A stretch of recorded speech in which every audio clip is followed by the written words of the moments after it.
Watch this. And people say, yes, what's the difference? You know, the Bible's just another book. No, first off, that's wrong. The Bible's not a book. The Bible's 66 books. 40 different people wrote it. Over 1,500 years. There's never been a book like that in history. Ever.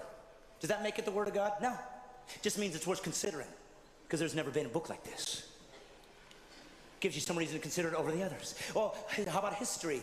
For hundreds of years, archaeology has used the Old Testament and New to find buildings, to find people, to find civilizations, to find kings that didn't exist or they didn't think they did. And suddenly the Bible said they're there and they dug it up and there it was. Does that make it the Word of God? No. It means it's historically accurate. Real people really existed and really wrote down what they saw. It's worth considering.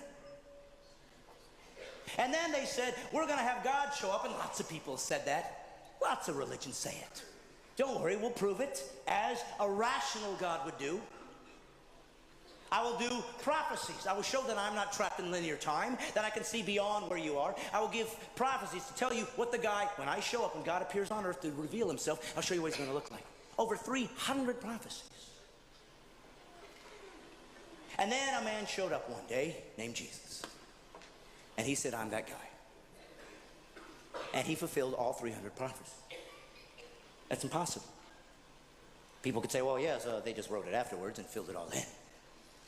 But we know that the first Greek translation of the Old Testament was done 250 years before Jesus was born.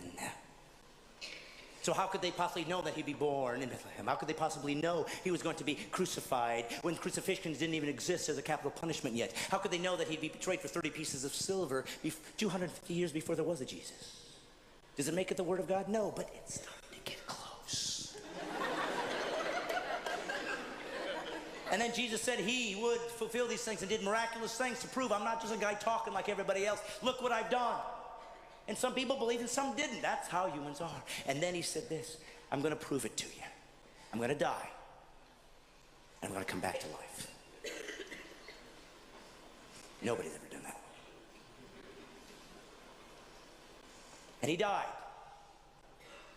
And all those who were with him, 3 years, ran in fear, as would all of us. And they ran away and they said, I guess we were wrong. And then something happened.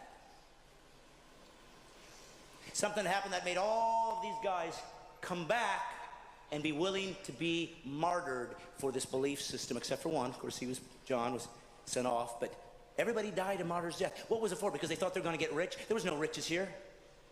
There was no riches. The Roman government hated them. They wanted them destroyed. They'd use them as people that could be eaten alive by animals for sport and entertainment. You were kicked out of your culture. The Jews weren't going to take you in, so there was no value there. There was nothing good here. There was nothing here to gain. And they all still died for what? Because they found a new religion? No, for one reason. They said this. I saw him die, and I saw him come back. I've always said that the truth leaves clues. These facts about the Bible are really undisputable, and the Bible's accuracy unquestionable. If you want to know more, follow more, get more, like and follow and share.